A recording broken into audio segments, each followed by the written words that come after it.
Good morning students. आज human development की class में हम देखेंगे हैंड स्किल्स।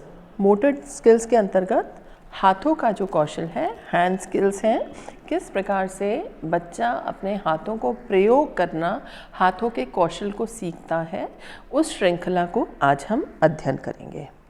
तो जब भी किसी कौशल को सीखने की बात आती है तो उसमें शारीरिक विकास के अंतर्गत मांसपेशीय विकास तो आता ही है, लेकिन साथ ही साथ आती है परिपक्वता और समन्वय।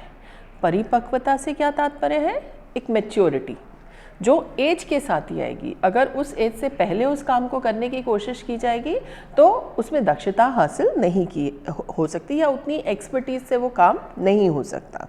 तो आपका बॉडी का मसल उस काम को करने के लिए मैच्योर होना चाहिए, परिपक्व होना चाहिए और साथ ही साथ एज के हिसाब से कोऑर्डिनेट करने में भी सक्षम होना चाहिए। कोऑर्डिनेट करने से तात्पर्य है समन्वय स्थापित करना, क्योंकि जब एक क्रिया हमारा शरीर करता है, चाहे लिखने की क्रिया हो, चाहे कुछ उठाने की प्रक्रिया हो, तो वो एक क्रिया अपने आप में कई सारी क्रियाओं को एक साथ समाहित किए हुए होती। तो अगर उसे कुछ लिखना भी है तो उसे कॉपी को स्ट्रेट करना, पेज को खोलना, पेन को पकड़ना, तो कितने सारे मसल्स यूज़ हो रहे हैं उसके हाथ के, बच्चे के। फिर उसको इस्तेमाल करते हुए फिर दिमाग से सोचना, कोऑर्डिनेट करना, लेटर्स को उसको दिमाग में पुनरावृत्ति करना, याद करना और फिर उसको कागज़ पे उतारना। तो इसलिए केवल एक ये नहीं है कि उसने कोई अल्फ़ाबेट या लेटर बच्चे ने लिखा, बल्कि यहाँ पे उन सभी सीरीज़ ऑफ रिएक्शंस, जो भी प्रोसेस, जो प्रक्रियाओं की श्रृंखला है, उस सब में कैसे उसका शरीर, उसका दिमाग और उसकी मांसपेशियां समन्वय स्थापित कर रही हैं, ये चीज़ बहुत महत्वपूर्ण है अधिगम की प्रक्रिया में। तो आज हम स्पेसिफिकली किसकी बात करेंगे? हाथ के कौशल की, हैंड स्किल्स की, लर्निंग में जो जो भी चीज़ें काम में आती हैं। तो जब हम कौशल की बात करते हैं तो कौशल क्या होता है? Skill. What is a skill? Skill can be described as an automatic, rapid, accurate and smooth.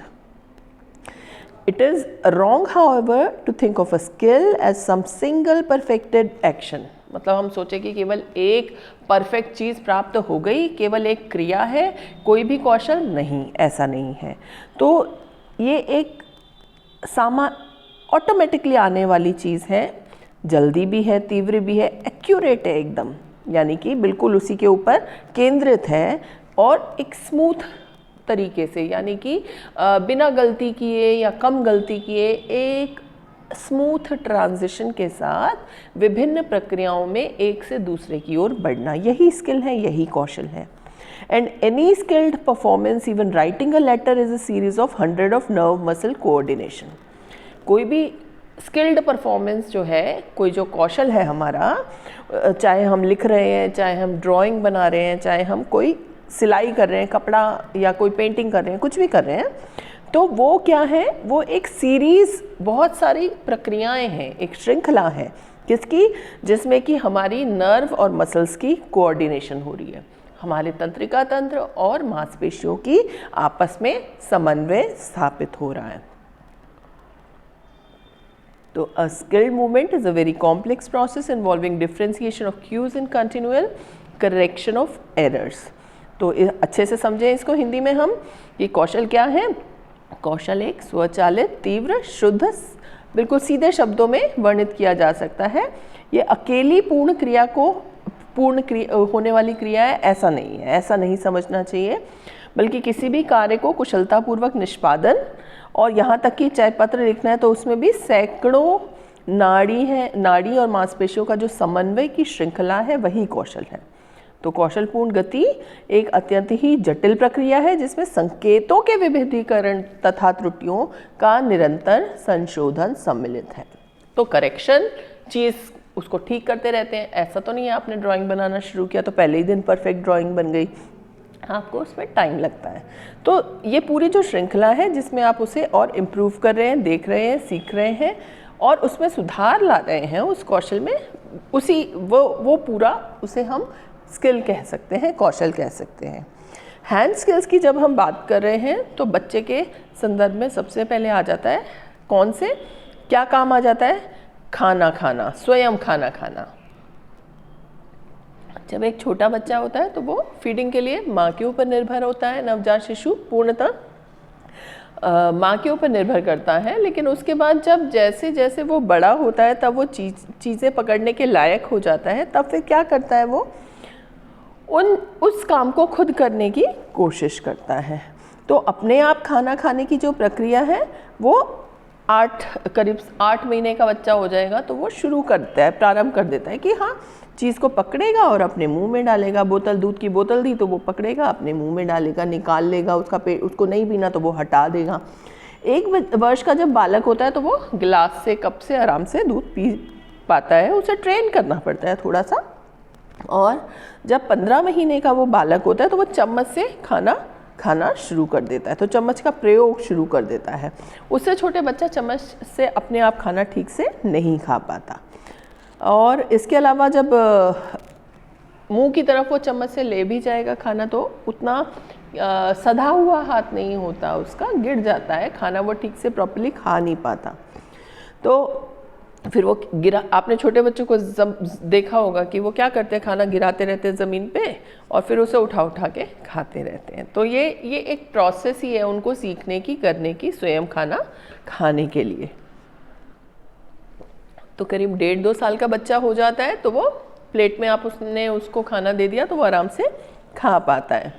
Bread पे कुछ लगाना है, मक्खन वगैरह, तो वो भी लगा पाता है। फोक और नाइफ़ का इस्तेमाल भी कर पाता है। जैसे जैसे बड़ा होता है, 2.5 साल 3 साल का बच्चा आराम से फोक और नाइफ़ यूज़ कर पाता है, यानी छुरी कांटे का प्रयोग कर पाता है। और कुछ कुछ कामों में, सर्विंग के कामों में हेल्प भी कराने लगता है 3 साल का बच्चा। दूसरी हाथ की स्किल क्या है?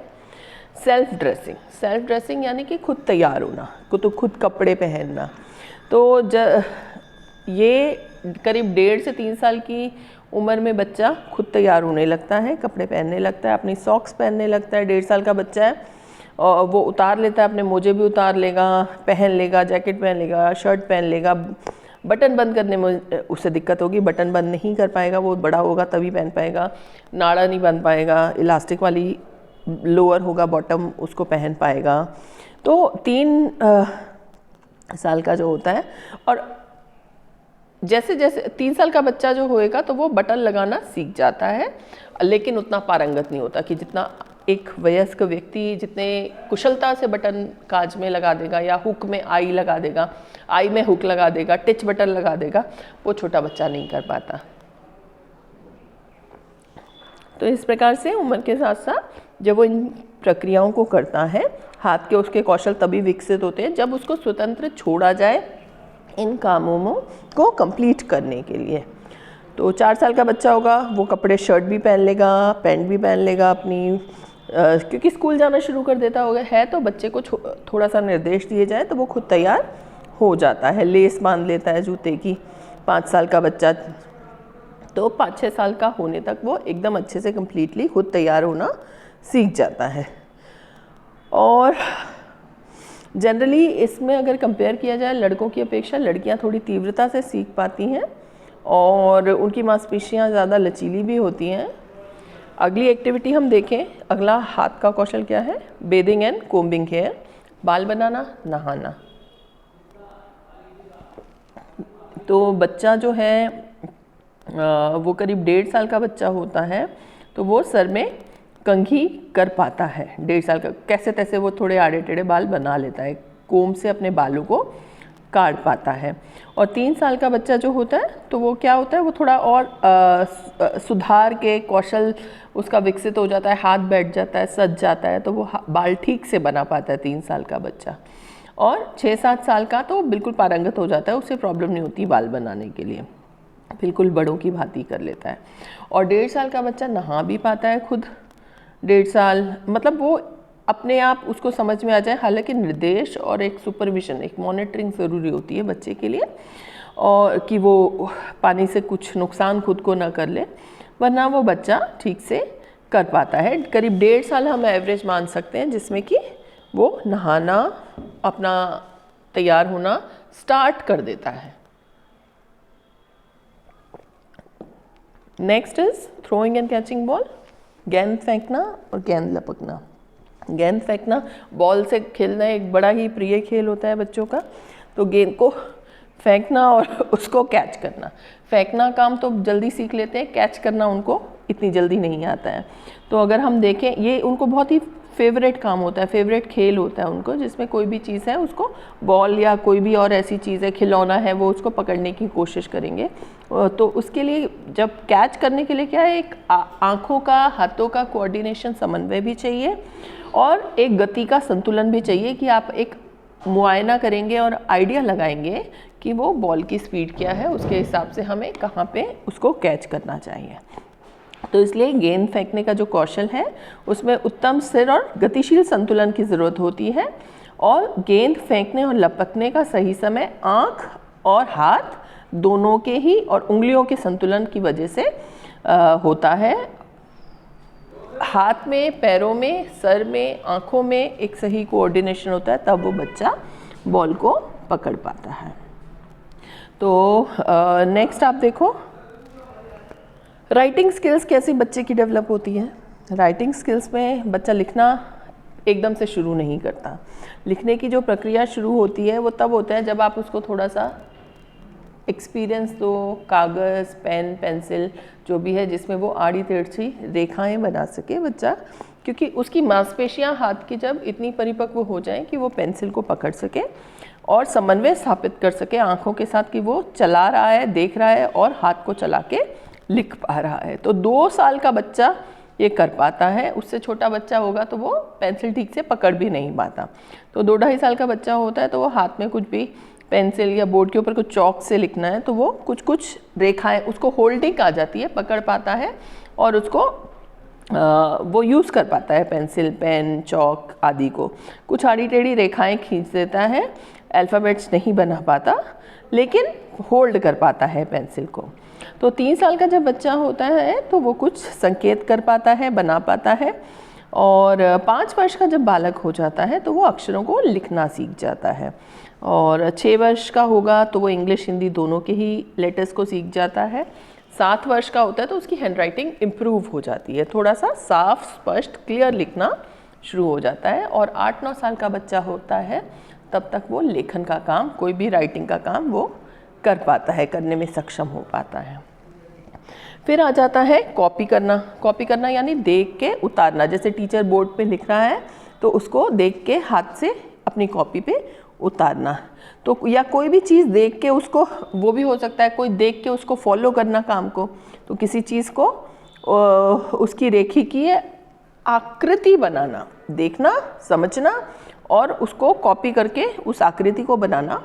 तो ये जो कॉपिंग का काम होता है ये थोड़ा मुश्किल होता है बच्चे के लिए और ये जल्दी नहीं सीख पाता क्योंकि इसमें थोड़ी सी सूक्ष्म पेशियों की ज़रूरत होती है और साथ ही साथ एक परसेप्शन करना पड़ेगा, यानी कि सोचना पड़ेगा कि हाँ ये कैसे बन रही है आकृति, उसको फिर कागज़ पे, कॉपी पे उतारना होगा।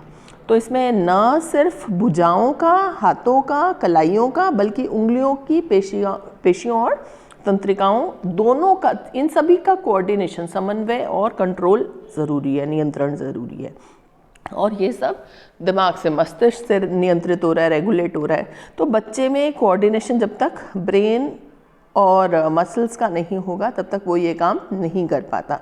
तो अब ये भी बच्चों में वेरी करेगा, यानी हर बच्चे में अलग अलग होगा। कोई बच्चा जल्दी सीख जाएगा, कोई बच्चा बहुत देर से सीख पाएगा। तो औसतन 2.5 से 5 वर्ष की उम्र में बच्चा ये जो कॉपी करने का कौशल है इसको विकसित करने लग जाता है। तो बाकी जैसे इंडिविजुअल डिफरेंसेस होते हैं बच्चे में, तो वो तो हर बच्चे में अलग अलग पैटर्न देखा जाता है विकास का। फिर ब्लॉक बिल्डिंग होता है, जिसे आकारों का निर्माण करना, कोई फिगर मेकिंग है या ब्लॉक्स बनाना, खेलना, ये 3 साल की उम्र में बच्चा कर पाता है। जोड़ जोड़ के ब्लॉक्स के कुछ आकृतियाँ बना लेगा। प्लास्टिक के, वुडन के ब्लॉक्स होते हैं, उनको जोड़ के कोई आकृति तैयार कर लेता है। सुई में मोती, मतलब धागे में मोती पिरोना, जिसे हम थ्रेडिंग ऑफ बीड्स कहते हैं, तो ये भी वो कर पाता है 2.5 से 3 साल की उम्र में, क्योंकि इसमें तो और ज़्यादा ये सूक्ष्म क्रिया है, इसमें और भी ज़्यादा समन्वय की और मांसपेशियों पे नियंत्रण की आवश्यकता होती है। तो 2.5 से 3 साल का वो प्रयास करना शुरू करता है, उसका कर पाता है ये एक्टिविटी। और उसके बाद आगे आ जाता है कैंची का प्रयोग करके काटना, कोई कागज़ काटना, बच्चे को कोई क्राफ्ट का काम करना है। मोती पिरोने से भी ज़्यादा, क्योंकि कैंची को होल्ड करना पड़ेगा, पकड़ना पड़ेगा और उस क्रिया को प्रेशर देके, दबाव देके संपादित करना पड़ेगा। तो और भी सूक्ष्म पेशियाँ उपयोग में आती हैं। तो 3 से 4 साल का बच्चा जब होता है तो वो कागज़ को काट पाता है, लेकिन कोई स्पेसिफिक शेप आप कहो उसे काटनी है तो उसके लिए वो जैसे 4 या 5 साल का होगा तभी वो काट पाएगा कि उसने कोई सर्कल काट लिया या स्क्वायर वर्गाकार काट लिया या ट्रायंगल काट लिया, तिकोना काट लिया। तो इस प्रकार से बच्चे में अलग अलग उम्र में ये लिखने की, कॉपी करने की, आकार बनाने की, ब्लॉक बनाने की जो अलग अलग हाथ के कौशल हैं वो विकसित होते हैं, जो उम्र के साथ हर बच्चे में कुछ अलग पैटर्न, विकास का एक अलग तरीका देखा जाता है। तो ये हैंड की स्किल्स ही हमने देखी। आगे हम हैंडेडनेस के बारे में भी अगली कक्षाओं में जानेंगे कि कुछ बच्चे दाहिने हाथ से लिखते हैं, कुछ बच्चे लेफ्ट हैंड से लिखते हैं, कैसे ये कंट्रोल होता है, नियंत्रित होता है, उसके बारे में भी जानेंगे। आज की कक्षा आपके लिए उपयोगी रही होगी और हैंड स्किल्स के बारे में आप समझ पाए होंगे, ऐसी मेरी अपेक्षा है। धन्यवाद।